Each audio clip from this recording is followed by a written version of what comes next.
우리 교회는 올 한 해 지역과 열방을 향해 복음의 빛을 비추는 교회라는 표를 정하고 나아가려 합니다. 표가 그러하고 목표가 세 가지가 있었습니다. 첫 번째 목표를 1월 첫째 주에 했는데 뭐였죠? 잘 아시네요. 여기 있는 거 다 압니다. 네. 선교적 삶을 살아내는 성도. 오늘 두 번째 목표인데요. 두 번째 목표는 뭐죠? 지역사회 영육의 필요를 채우는 교회입니다.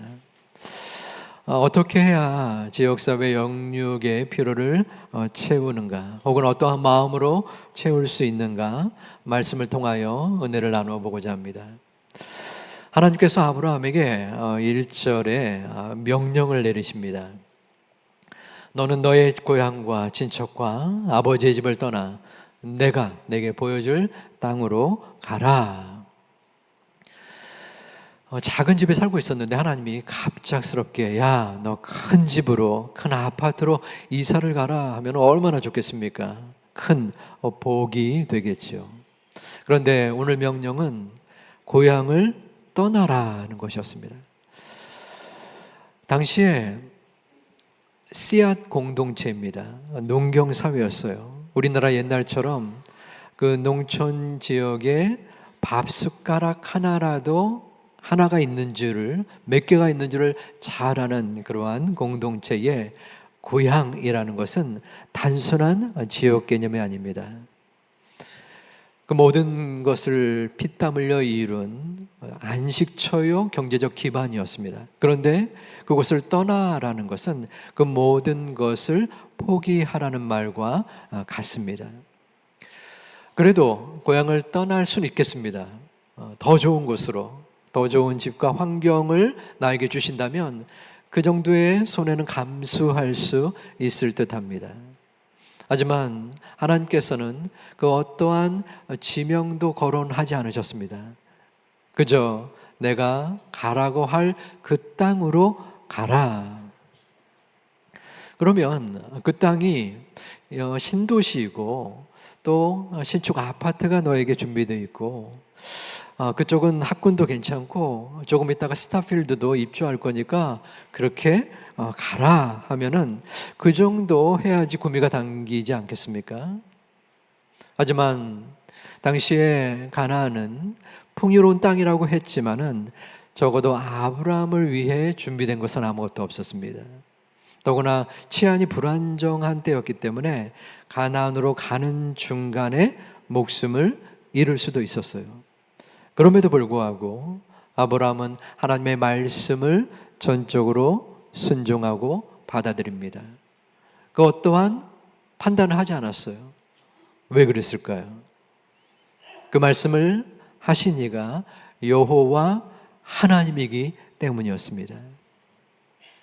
그 말씀을 전하신 이가 온 우주의 주권자요, 내 인생의 인도자였기 때문에 묻지도 따지지도 않고 그런 말씀을 받아들였던 것입니다.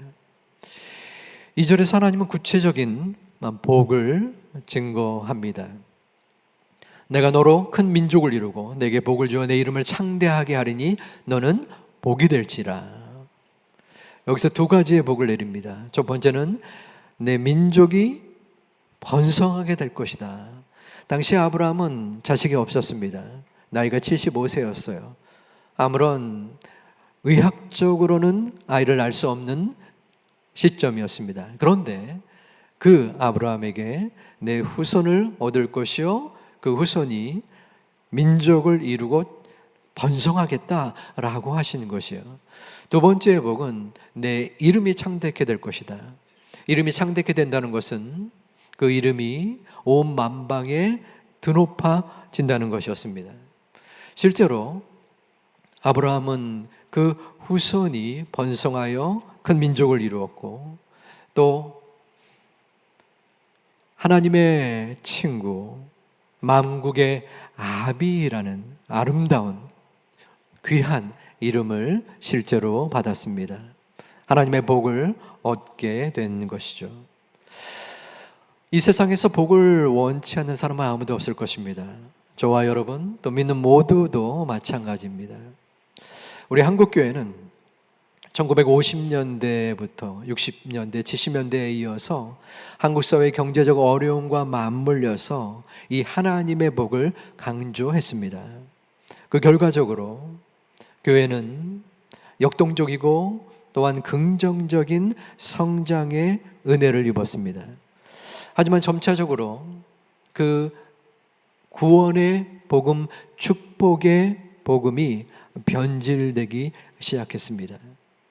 사람들은 원초적이고 현실적인 기복신앙의 은혜의 변질을 느끼게 되었어요. 심한 경우에서는 예수는 물질의 증산을 위한, 증대를 위한 도구로 전락되었다라는 표현까지 나왔습니다. 이 같은 분위기는 계속적으로 이어지는 듯합니다. 사람들은 하나님을 구급상자로 생각합니다. 아플 때만 찾아요. 몸이 아플 때, 마음이 아플 때, 그리고 상황이 아플 때 구급상자처럼 하나님께서 내 몸과 마음 그리고 상황을 치유하시고 복을 얻기를 구합니다. 또 어떤 사람은 하나님을 냉장고로 생각합니다. 배가 고플 때, 물질이 고플 때, 또는 원하는 것이 있을 때 마치 냉장고에서 모든 것을 채워놓는 하나님처럼 채워주시기를 구하고 또 복을 원하는 기도를 드리기도 합니다. 우리들은 어떻습니까? 우리들은 이들과 다릅니까?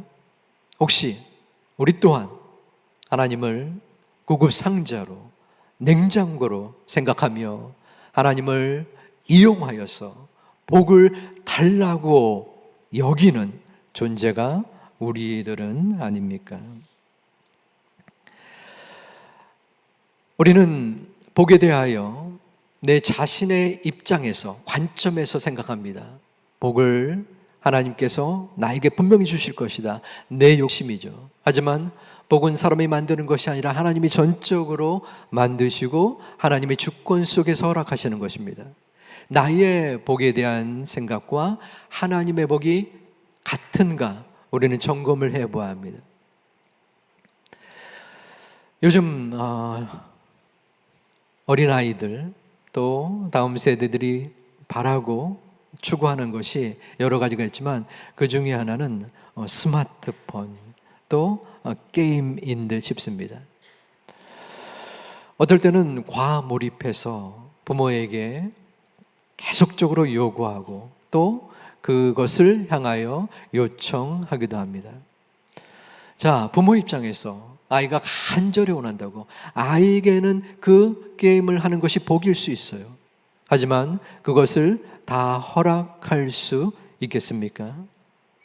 이처럼 우리가 원하는 복과 하나님이 생각하는 복과 다를 수 있다는 것입니다. 아브라함은 하나님의 말씀을 전적으로 순종했다고 했습니다. 하나님께서 말씀하시는 것을 다 듣고 내가 그 복이 어느 정도 어느 수준인지 판단해서 그것에 순종한 것이 아니었습니다. 하나님이 무슨 말씀을 하시더라도 그 말씀을 받아들인 것은 하나님이 함께 하신다는 진정한 복의 개념이 그에게 있었기 때문입니다. 하나님이 말씀하셨으므로 그 하나님이 나와 함께 하시기 때문에 감사함으로 그 모든 말씀을 전적으로 순종할 수 있었던 것입니다. 민수기 6장 24절에서 16절에서는 진정한 복에 대하여 말씀합니다. 우리 함께 봉독해 볼까요? 여호와는 내게 복을 주시고 너를 지키시기를 원하며 여호와는 그의 얼굴을 내게 비추사 은혜 베푸시기를 원하며 여호와는 그 얼굴을 내게로 향하여 드사 평강 주시기를 원하노라. 아멘. 진정한 복은 이 땅의 부와 명예와 성공이 아닙니다. 하나님이 원하시는 진정한 복은, 하나님이 허락하시는 진정한 복은 하나님의 함께 하심을, 하나님이 지키심을 매 순간마다 느끼며 살아가는 것입니다. 우리가 생각해야 되는 진정한 복은 하나님의 은혜를 깨달으며 살아가는 것입니다. 저는 부끄럽게도 목사이지만 젊었을 때는 이 말씀이 머리로서 이해는 됐는데 마음으로, 가슴으로 느껴지지는 못했습니다. 인생을 조금 살다 보니 이제는 마음으로 이 민수기의 말씀이 와 닿습니다. 하나님께서는 나에게 복을 주셨고 지금도 은혜 베푸시기를 원하시는 분임을 믿습니다. 이 말씀, 이 복은 여러분 한 분 한 분에게도 각자에게 적용이 됩니다. 우리 민수기 6장 24절 26절 말씀을 우리가 다른 방법으로 함께 봉독하기를 원합니다. 여러분, 이 말씀 네 개에 여러분의 성함, 이름을 넣는 거예요. 여호와는 원석에게 복을 주시고 원석을 지키시기로. 원석이라고 하면 안 되고 여러분의 이름입니다. 이것은 굉장히 중요합니다. 내 자신의 정체성이에요. 하나님의 나를 향한 계획입니다. 과연 하나님은 나에게 복 주시기를 원하시는가? 나는 하나님의 복을 받았는가? 우리 여러분의 믿음의 마음으로, 여러분의 입술로, 마음 중심으로 이 본문을 천천히 함께 봉독하겠습니다. 여호와는 누구에게 복을 주시고 누구를 지키시기를 원하며 여호와는 그의 얼굴을 누구에게 비추사 은혜 베푸시기를 원하며 여호와는 그 얼굴을 누구에게로 향하여 두사 평강 주시기를 원하노라. 아멘. 이 말씀을 믿습니까? 여호와는 내게 복을 주시기를 원하는 것을 내가 실감하지 못하더라도, 내가 인식하지 못하더라도 여러분은 이미 하나님의 복을 받은 자임을 믿습니다. 그 증거는 지금 여러분이 말씀을 듣기 때문입니다. 말씀을 듣는 자, 하나님 앞에 예배를 드리는 자가 하나님의 복을 받으시는 줄을 마음속에 믿고 의지하는 여러분 되시기를 주님의 이름으로 축원드립니다. 하나님은 아브라함에게 또 다른 복을 허락해 주셨어요. 우리 3절 말씀, 우리 본문 3절 말씀을 함께 봉독하겠습니다. 너를 축복하는 자에게는 내가 복을 내리고 너를 저주하는 자에게는 내가 저주하리니 땅의 모든 족속이 너로 말미암아 복을 얻을 것이라 하신지라. 아멘. 자, 하나님께서 아브라함에게 복을 주셨고 또 아브라함으로 말미암아 그 복이 땅의 모든 족속으로 돌아간다는 이 이중의 복을 아브라함 언약이라고 합니다. 이 아브라함의 언약을 좀 더 살펴보면, 자, 언약은 두 사람 간의 약속입니다. 두 사람이 약속을 하고 그 정한 약속을 꼭 지켜야 하는 것이에요. 먼저는 하나님께서 약속을 내려주십니다. 복을 내려주시는 것이에요. 내가 너로 큰 민족을 이루고 내게 복을 주어 내 이름을 창대하게 하리라. 하나님이 내리신 복입니다. 자, 그 복을 받았어요. 누가 받았습니까? 아브라함이 받았습니다. 자, 그러면 하나님은 또 다른 복을 허락해 주셨는데 이 복은 아브라함의 책임이기도 합니다. 언약, 약속이니까요. 그 책임은 무엇입니까? 모든 족속이 너로 말미암아 복을 얻을 것이니라. 아브라함이 복의 통로가 되는 것이에요. 아브라함의 몸과 마음을 통해 복이 흘러가게끔 하는 것, 이것이 바로 아브라함과 하나님과 맺은 언약, 아브라함 언약이라고 말합니다. 자, 이 아브라함 언약은 아브라함에게서만 그치지 않습니다. 우리에게도 적용이 돼요. 갈라디아 3장 29절에 우리는 영적 아브라함의 후손이라고 말합니다. 우리 함께 봉독하겠습니다. 너희가 그리스도의 것이면 곧 하나님의 자손이요 약속대로 유업을 이을 자니라. 아멘. 우리가 누구라고요? 아브라함의 자손이라는 것입니다. 자, 아브라함이 복을 받았습니다. 그리고 또 다른 복, 즉 책임을 받았는데 그것은 복의 통로가 되라는 것입니다. 그러면 그 아브라함의 영적 후손인 우리 또한 복의 통로가 되어야 한다는 것입니다. 여러분, 복덩이란 말을 아실 것입니다. 어느 집에 누군가 들어와서 일이 잘 풀려지면 집을 장만하거나 또는 가족이 승진을 하거나 생각지 않았던 좋은 일이 발생되면 야, 우리 집에 복덩이가 태어났다. 또 며느리 복덩이, 사위 복덩이가 들어와서 이렇게 잘 되는구나 라고 이야기를 하곤 하죠. 하지만 이것은 성경적인 것은 아닙니다. 왜냐하면 그 사람이 복을 줄 수 없기 때문입니다. 하지만 아브라함은 진정한 하나님의 복덩이입니다. 우리 또한 하나님의 복덩이에요. 자, 오늘 설교의 제목이 뭘까요? 복이 되기 위해 복을 받다 하는 것입니다. 굉장히 중요한 개념입니다. 아브라함의 언약을 상기시킵니다. 자, 우리가 복을 받는 이유가 뭐라고 합니까? 복이 되기 위해서요. 제가 학교에서 우리 직원들이 있었습니다.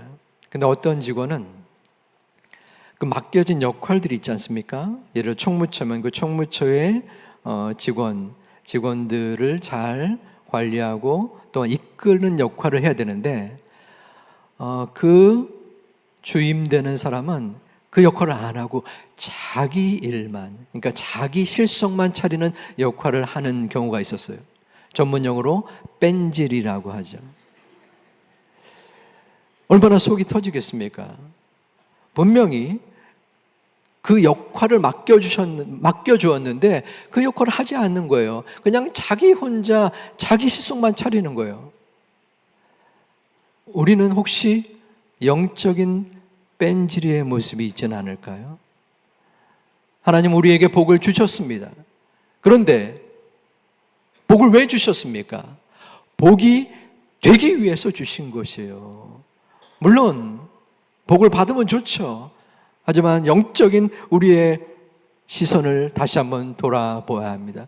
하나님이 왜 나를 이 땅에 보내셨는가? 하나님이 그 수많은 인생의 여정 속에서 이만한 복을 왜 주셨는가? 나는 복의 통로인가? 나를 통하여 우리 가족이 복을 얻으며 나를 통하여 우리의 이웃과 친구와 우리의 교회 지역의 주민들이 복을 얻어야 되는데 나는 나 혼자만의 신앙, 이 땅에서 잘 먹고 잘 사는 데만 관심이 있다면 우리는 하나님이 이 땅에서 복을 주신 의미를 깨닫지 못하고 잘못 나가고 있다는 것입니다. 혹시라도 나에게 복을 주셨는데 제가 어떻게 감당할 수 있습니까? 라고 마음에 힘겨운 분이 계십니까? 저도 그 중에 한 사람일 듯 싶습니다. 하나님이 제가 무엇이 간데 저의 역할을 저를 복의 통로로 만들어 주십니까? 하지만 기도할 수밖에 없습니다. 우리 모두 마찬가지입니다. 아버지 하나님, 하나님이 저에게 복을 주셨음을 감사합니다. 하지만 그럼에도 불구하고 제가 복의 통로가 될 만한 역량과 마음과 기도가 부족합니다. 아버지 하나님 저를 붙잡아 주시옵소서. 복의 통로로 삼아 주시옵소서. 연약하지만 복의 통로가 될 수 있도록 인도하여 주시옵소서. 주님 앞에 무릎 꿇어 아버지 하나님께 기도할 수 있는 우리 모두가 되길 주님의 이름으로 축원합니다. 하나님께 은혜를 받은 우리 교회는 어떠한 복의 통로가 될 수 있을까요? 지역사회 영육의 필요를 채우는 교회라고 했습니다. 하나님 나라를 전파할 때 하나님께서는 두 가지 예수님을 통한 중요한 인물을 역할을 허락해 주십니다. 그것은 대계명과 대위임령이에요. 첫째 대계명은 내 이웃을 내 자신같이 사랑하라. 우리 이웃의 고아나 노숙자나 연약한 이들을, 인간의 연약함을 도우시는 하나님의 관심과 사랑을 말합니다. 대위임령은 가서 모든 민족을 제자로 삼으라는 직접적인 복음 전도를 말합니다. 이 대계명과 대위임령이 서로 연결이 되는 것이에요. 누가 먼저인가, 누가 중요한가가 아닙니다. 예수님은 두 계명을, 두 명령을 함께 이루어 갔어요. 배고픈 자를 먹이시고 병든 자를 고치시는 가운데 하나님의 말씀을 선포하고 하나님의 말씀을 증거하였습니다. 지역사회 영육의 필요를 채우는 교회, 영육이라고 했습니다. 여기서 육은 바로 대계명을 말합니다. 우리 사회가 지금은 어느 정도 헐벗고 굶주린 시대를 벗어났지만 아직도 연약한 이웃들이 있습니다. 그들의 육신의 어려움을 채우는 겁니다. 영육의 영은 영혼입니다. 교회가 연약한 이들을 도울 수는 있는데 그것만 강조하고 그것만 행한다면 그것은 교회가 아니라 그 역할을 감당할 수 없는 구호단체일 수밖에 없습니다. 적어도 하나님의 나라 건설을 위하여 그 육의 연약함을 채우는 동시에 가장 궁극적인 목적은 그 영혼을 바라보고 그 영혼을 하나님께로 돌아오게 하는 것입니다.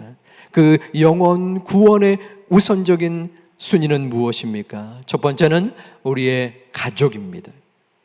내 기도의 가장 우선순위의 가족, 내 모든 마음과 전념을 다하여 돌봐야 될 그 가족, 그 후에 우리는 나의 친구, 이웃, 인천 지역을 위하여 우리의 모든 복음 전도의 사명을 다해야 합니다.